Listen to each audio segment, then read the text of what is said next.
Well, the whole world's talking about what happened this week in Missouri, Chris, with this Judge Wimes, this commie Marxist judge who struck down Missouri's Second Amendment Preservation Act. And what is just absolutely delightful to me is to watch all the media in Missouri, but more importantly, all across the country, crowing as though somehow they scored or secured some kind of a major victory. Like, oh my gosh, the Dorr Brothers did not foresee a commie Marxist liberal judge striking down Missouri's SAPA law. For the few people that might not be aware of this yet, just as a quick recap, so Missouri has the Second Amendment Preservation Act. Our work group joined other forces to help make that all possible. The Missouri Firearms Coalition is Missouri's preeminent ass-beating gun rights organization and delivered this major victory back in 2021. And what it says is that Missouri cops will enforce Missouri gun laws when it comes to firearms, ammunition, and accessories, a.k.a. Joe Biden cannot use Missouri cops to enforce any federal gun control. None of it. And this is not an idea that we exclusively dreamed up. This comes from the Constitution. This comes from Supreme Court precedent. The idea of the states giving the middle finger, to the federal government is a long and storied history in the stories of American patriotism. It ripped right out of the Federalist Papers originally. Exactly. And so I think that for a lot of people who are perhaps newer to the SAPA fight, this is kind of a new concept, but this is not new. It's not new in America. And frankly, it's not new for us and what's happening right now today.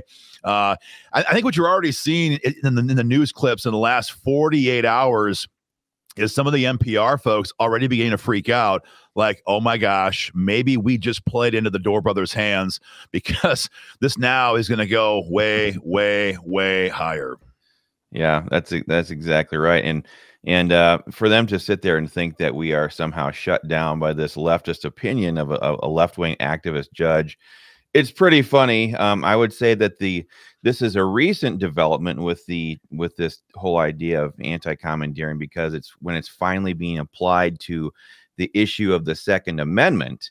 But the problem is our country has had to go all the way over the edge, as it were, towards gun control before the demand for this kind of legislation would be appropriate, would arise, would be supported by the grassroots. And that's exactly where we are right now.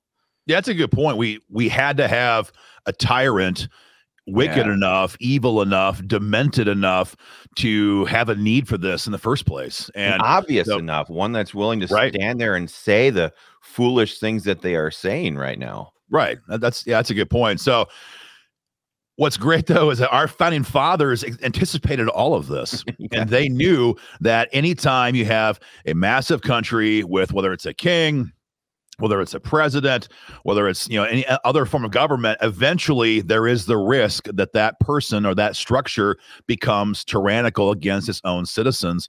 And they knew this was a possibility. That's why they gave us the idea of the sovereign states, which of that state conglomeration, the federal government was born. It is not the other way around for those who are watching. For all the NPR pinkos who are watching right now, we don't care what you were taught in school, because what you were taught came from a bunch of fellow communists themselves who hate this country. They want you to believe that the states are birthed from the feds, and it's the exact opposite. And our founders knew this. And like you said, this was the most unfortunately, we had to get to a point where we have a federal government that's so out of control. There is now a need for the states to consider, what can we do? What can we do? Yeah. So, I'm sorry to break in there, but that is something that you do not hear from any public school today, that the states are the parents of federal government. And really important to this whole idea of anti-commandeering, which is the state saying the federal government can't tell us what to do, is the founding fathers were very deliberate in how they structured this. The federal government and state government, they are co-equal in power. Neither one can tell the other one what to do, and and vice versa, obviously. So co-equal power from the state to the federal government, that's the powerful basis, the foundation on which this is built. So it's time to exploit that. Yeah. Well, what's funny to me Chris, we laughed.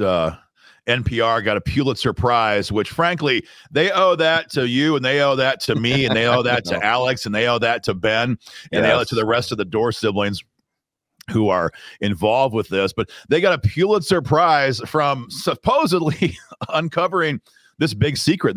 They pulled back the curtain and they said that the Doors are using gun politics to advance a worldview and ideology, which is not just about guns. And we're just sitting there scratching our heads like, how the hell did it take them so long to figure this out? It's like, wow, you guys truly are Pulitzer Prize winning investigators. I've passed constitutional carry in four states, passed in your ground law in a couple states, 3 states now. You've passed constitutional carry in Ohio recently. Your work there, I think, put a lot of indirect pressure on Governor Holcomb in Indiana and made him get off his butt. I mean, we've passed gun bills for 15 years, but the reality is that the Second Amendment Preservation Act and the ramifications of SAPA law dwarf everything else when it comes to the ramifications, the freedom implications of SAPA, because when these red states begin to realize that they have the inherent authority as a sovereign state to tell Joe Biden or any future president to go pound sand, that is perhaps the most powerful accomplishment to date. And when those red states can say, no, we're not going to do this, it's going to be a revitalization of, keeping red America keeping red America free. While federal tyranny exhausts itself and dies on the vine because they lack the money and the manpower to go and have their way with these states. For all the commie reporters watching, like, this is exactly where we have been heading for a very long time. And we knew exactly the ramifications of SAPA. And gosh, I could not be happier right now where we are with this fight in Missouri and the ramifications it has for the entire country. Yeah. Well, when you talk about, like you were just talking about, we've passed gun bills in a lot of different states on Constitution and on constitutional carry and on stand your ground and enhanced versions of those things sometimes. I was telling a couple of gun owners I was talking with in the Ohio State House the other day. That's about what we can do to protect our right to carry and defend ourselves right now. Right. But when it comes to this idea of SAPA law, this is about making sure that our kids and our grandkids have a fighting chance to inherit even a modicum of what we got to inherit for a country, for states, and stuff going down the road. And, when we were explaining the power of SAPA to some legislators in the Ohio State House, for example, a couple of days ago, once the light bulb went off in their heads, and this is explicitly, this is the meat and potatoes of what we're trying to do right now with this SAPA issue on the issue of gun rights. We're trying to get these light bulbs to go off, because what happened with this one legislator was, so I understand. Okay, so we can do this on this issue of gun rights. Yep. But what does that mean for all of these other issues that we're experiencing right now with this federal overreach? Are you saying that this 10th Amendment doctrine, this anti-commandeering doctrine, can be used on all these other things? We as a state legislature can do that? And we're like, exactly. Bingo. Exactly. It's exactly what we Dorr Brothers are trying to do.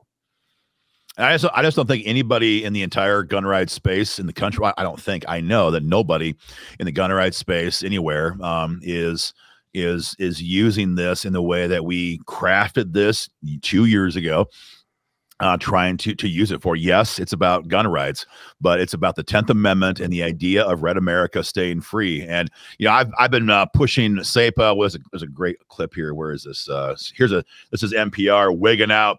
The Dorr Brothers are pushing this in Missouri, Iowa, Ohio, Georgia. I mean, I was in the State House in Georgia last week working with the public safety chairman. No, he's just retired now as the chairman. Now he's on the committee. But I explained to him, I was like, the ramifications of this put everything else you've accomplished, in terms of advancing gun rights in Georgia to shame. And I was like, you're 70, 75, whatever you are. I was like, no offense to you. You're not going to be around for forever. But as to your point, Chris, I said, this is what you do today to give your grandkids the freedom that you've enjoyed for the last 70, 75 years of your life. And to be totally honest, even people who are not very, interested in the idea of state sovereignty or understand the 10th Amendment perhaps at all, everybody who has any kind of morality intuitively understands the idea that our country is hanging on by a thread right now, and that the rights of our grandchildren for the first time are by no means certain, by no means secure, by no means guaranteed. And this is what we can do right now. And so, you're 100% right, because he asked me, well, can we use this on the pro-life issue? Oh, yeah. I was like, bro, they already are in Texas. It's already happening. Others have said, can we use this to defeat a future, masking mandate or future other restrictions and any type of restrictions from the federal? The answer is yes.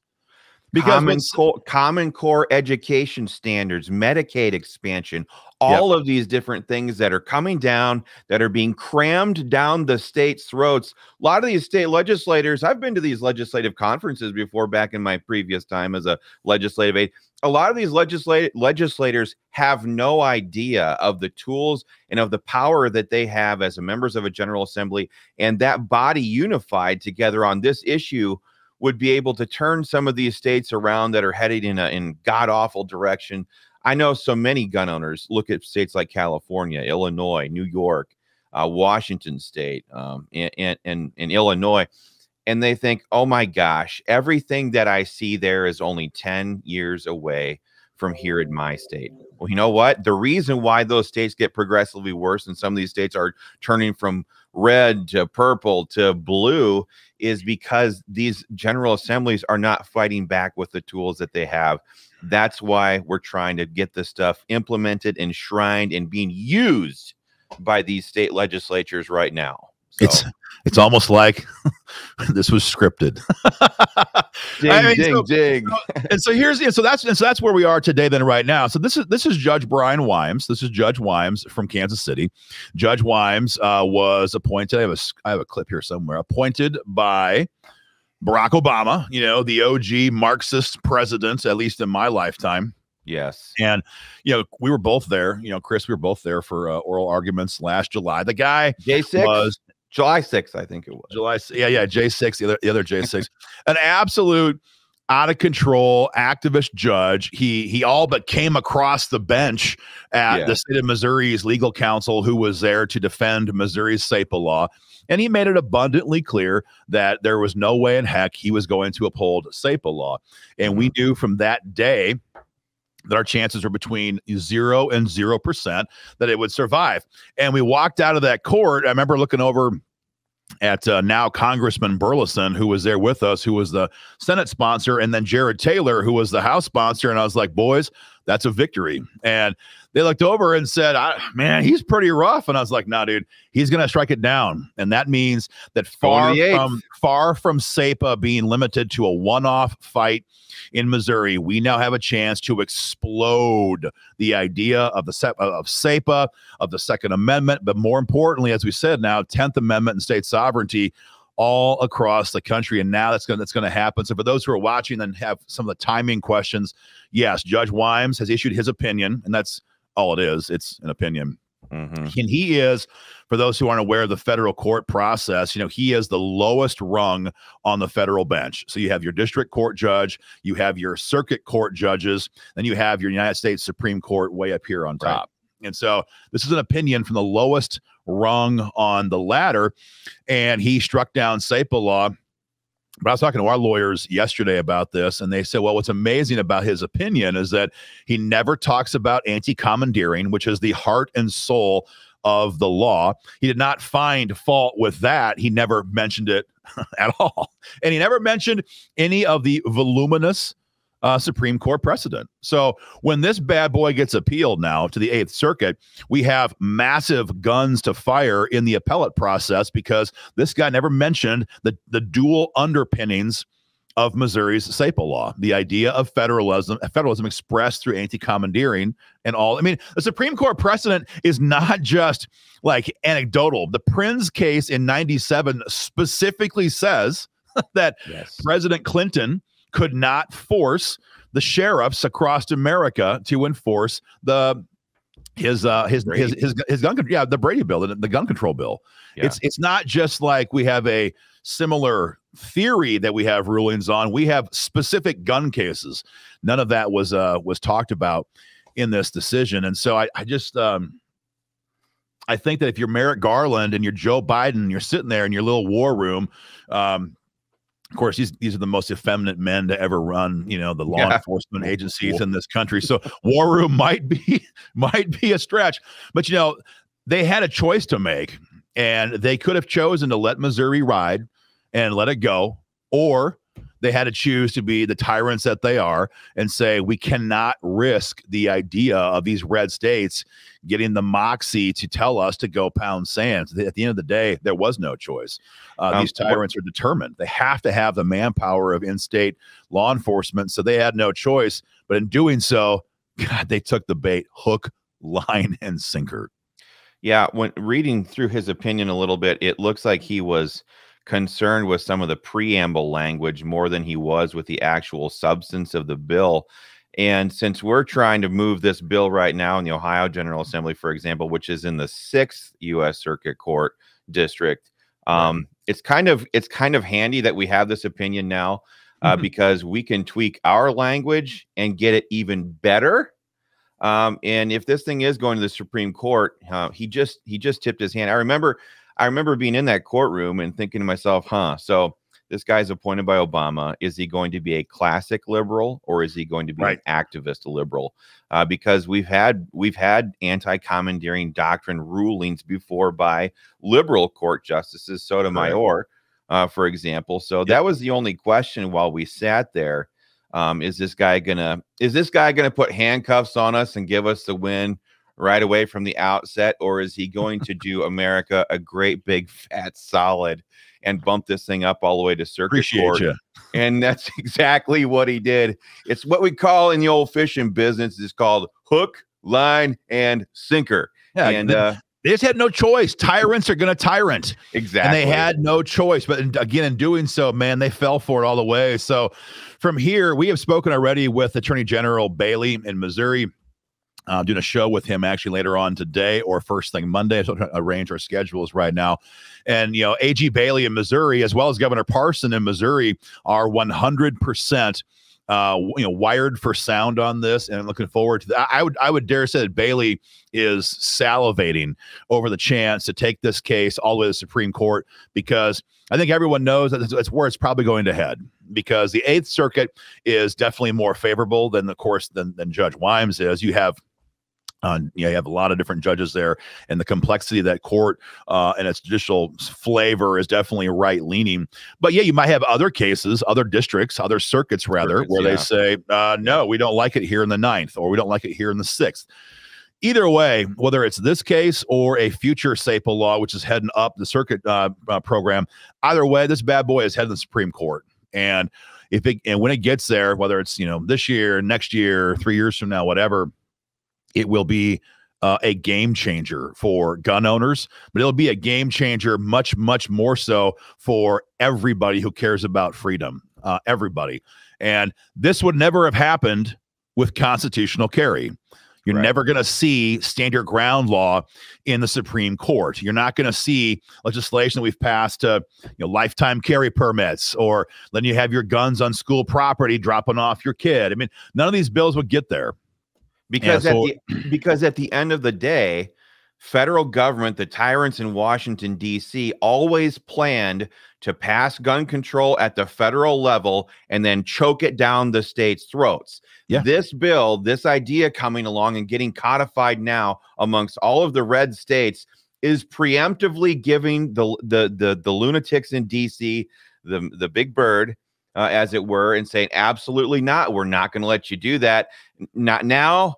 Not 15 years from now, not 30 years from now. And as we can see from the last 3 years of the direction of our country, we know they want to accelerate and keep accelerating this decline right over the edge as a country. So that's another reason why this is so powerful.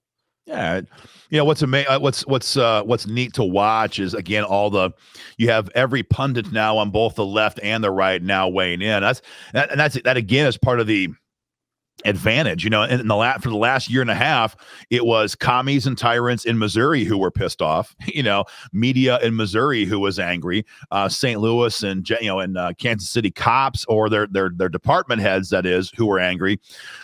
But this issue is now exploding. And I mean, we fielded calls, I think you and I have, Chris, and or Representative Taylor, who now is on our team, from dozens of lawmakers across America this year, but a whole bunch of them just in the last 48 hours saying, I never knew about this. How can I draft this legislation here in my state? And so when we see NPR already wigging out that, the Dorr Brothers are moving this in states across the country, this is just the beginning. And I would not be surprised to look forward down the road. And, back we began doing gun politics in 2009, late 08, whatever. We had 2 constitutional carry states. And you look up now, we've got, 25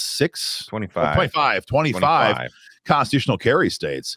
Well, that was great. But the fight for SAPA and the ramifications here are as high or higher. We might look forward 10 years from now and see 20, 25 SAPA states too. And if we do that, that will, and we as in collective gun owners, if we accomplish that together, that will do more to keep America free than anything else I can possibly think of, short of pulling all of our kids out of public schools and giving them an actual dose of truth and justice and righteousness and morality. But from a political standpoint, nothing more I could think of that could accomplish more to protect the integrity of our country than having SAPA be mainstream in red America.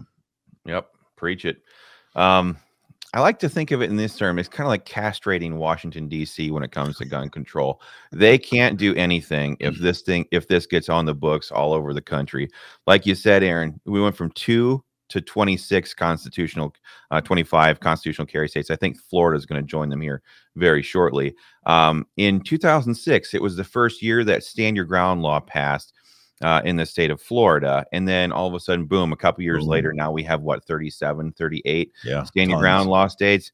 Missouri is number 1 on SAPA. I hope that Ohio is number 2, but I want to see 35 different SAPA laws out there on the books. If it does that, if we can accomplish that, we can totally destroy, we can neuter the entire gun control agenda out of Washington, D.C.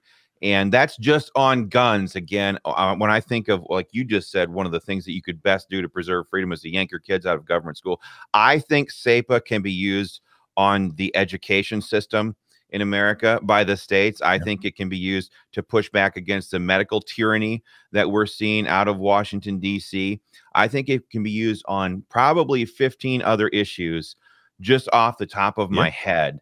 And the best way to do that is to pave the way forward on an issue that at least the conservative legislators in most states can understand from a principial, from an obvious perspective. They can see the obvious benefits of doing it. Then they can start thinking themselves, okay, how do we apply this here and here and here? And pretty soon, Washington, D.C. is undone in their agenda for these red states, which they have no plan on coexisting with peacefully. Well, this is the way we fight back. Well, that's one of the you use the word peacefully. I was talking to an old lifetime member of the Missouri Firearms Coalition a couple weeks ago who did a lot to help bankroll our fight to pass SAPA in 2021. And he said, I'm going to butcher the number of generations, but he's, is my great grandfather, whatever it was, who he said the last time Missouri told the feds to go pound sand, he said it involved muskets, and it involved, he said, old 6 guns. And he said, my grandfather was involved in the Civil War. And he said, what SAPA is doing has the same impact, and it's an absolutely peaceful way to simply not comply with the federal Leviathan. And so for everybody out there who's watching this video and you've been enraged in the past, you're watching Joe Biden, and his entire team try to destroy our entire country, and you get angry and angrier at night, just realize SAPA is the relief valve. SAPA is the way. The idea of the 10th Amendment and the states peacefully non-complying is the way that we hold our country together and do it in a very peaceful way. And so, guys, this is the issue of our time as far as I'm concerned. I think, Chris, it's not just us, as we said. Now there's all kinds of people who were talking about this. Was it just yesterday, 2 days ago?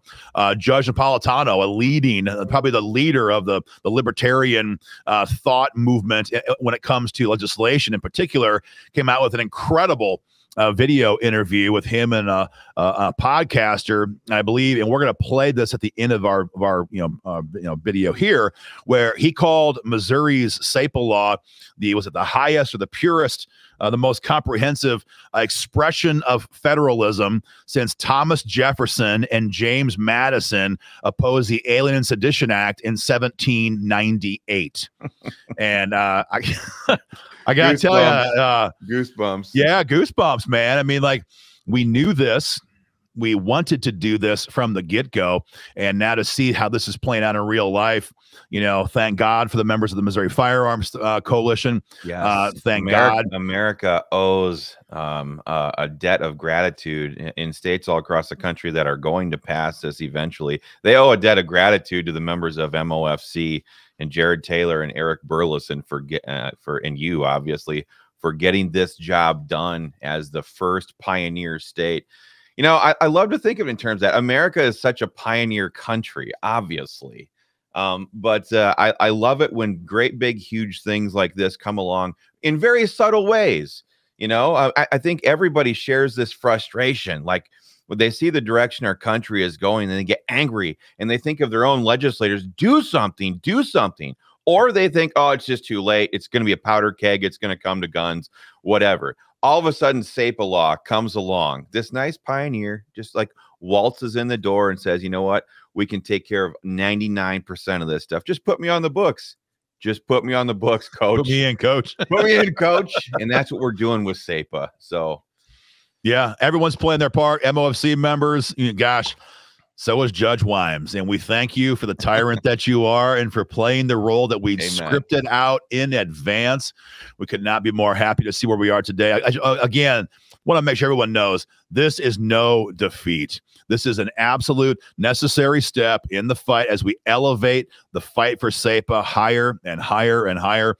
And someday, hopefully very shortly, this will be in the United States Supreme Court as well. We're going to end here, guys, with this clip from Judge Napolitano from 2 days ago. And you've got to watch this in context. It is amazing. He predicts this matter to go all the way up, to be upheld at each step of the process. And he says, again, this is the highest manifestation of federalism and state sovereignty since Thomas Jefferson. And frankly, that's it's good enough for me. So, guys, watch this. Share the video online. If you haven't yet gotten involved in our fight, become a member today of AFA or the state group where you're watching this at, guys, and we'll keep you informed as always. Judge Napolitano, the host of the Judging Freedom Podcast. Good morning, Judge. How are you, sir? Good morning, Austin. Pleasure to be with you, no matter what we're talking about. I think we'll skip the discussion about the Spanish Armada this morning, if you don't mind, Judge. I agree. The Missouri had a bill that took quite a number of years to pass. It was called the Second Amendment Preservation Act. And very briefly, what it does, for those who might not know, is that it prevented Missouri police officers from enforcing federal laws and put a $50,000 fine on their department if they cooperated with the feds in enforcing laws that weren't illegal in Missouri. They could cooperate with the feds if it was against Missouri law, but the feds had to enforce their own federal laws here in Missouri. A federal judge overturned that yesterday. I'd love to hear your thoughts on it. Well, this is really one of the worst judicial opinions that I've reviewed in the modern era. If this judge were a student of mine at one of the 3 law schools on whose faculties I was privileged to sit and submitted this, he would have flunked, because he missed the most important case, which is a Justice Scalia opinion called Prinz versus the United States, in which the federal government tried to get sheriffs to enforce federal gun law. And the sheriff of Phoenix, Arizona, last name Prinz at the time, challenged that statute, and the Supreme Court said, you can't do it. The feds can't commandeer, Justice Scalia's phrase, local and state law enforcement to enforce federal law. The feds want to enact a federal law and they want it enforced. Let them go ahead and enforce it.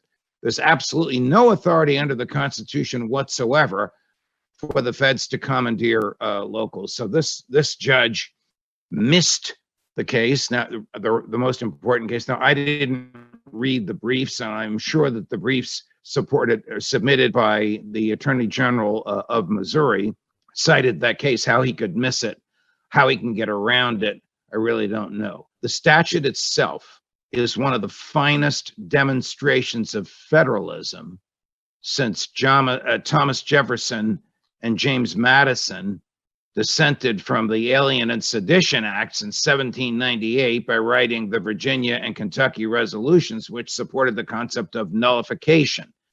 If a federal statute purports to violate a fundamental liberty expressly guaranteed by the Constitution, and we know that's the case from Justice Scalia's opinion in Heller and Justice Thomas's opinion in Bruin, then the states can nullify that federal statute within their states. So this federal judge has totally missed the boat. As for where this goes, I think the statute will eventually be upheld.